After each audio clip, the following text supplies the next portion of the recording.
Hello বন্ধুরা, আসসালামু আলাইকুম। কেমন আছেন সবাই? আশা করি ভালো আছেন। আমিও ভালো আছি। এই দেখতে পাচ্ছেন, আমি অনেকদিন যাবৎ ইন্ডিয়ার উত্তরবঙ্গে আছি।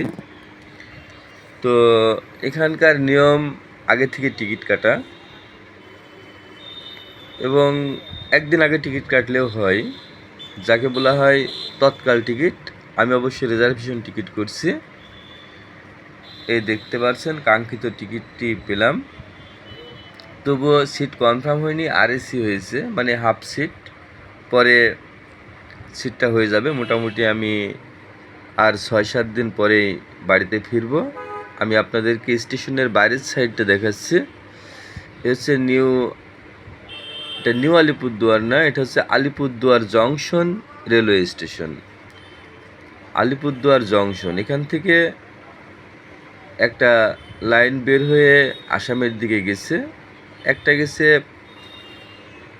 জঙ্গলের ভিতর দিয়ে শিলিগুড়ির দিকে, আর একটা গেছে কোচবিহারের দিকে।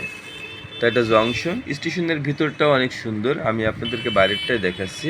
এই এখন সন্ধ্যা, এই সন্ধ্যার দিকে অবশ্যই খুব সুন্দর লাগছে দেখতে।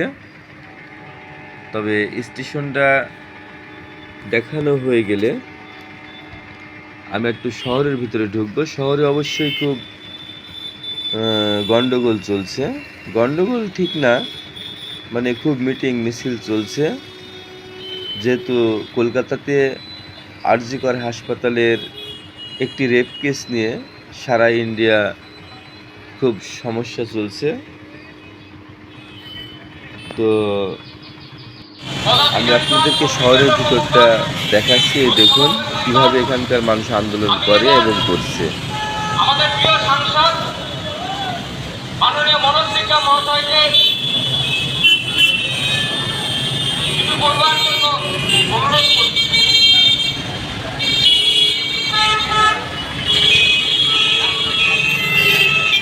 শুনতে পাচ্ছেন, বিভিন্ন মানুষ বিভিন্নভাবে ভাষণ দিচ্ছে, বিভিন্ন নেতা নেত্রীরা।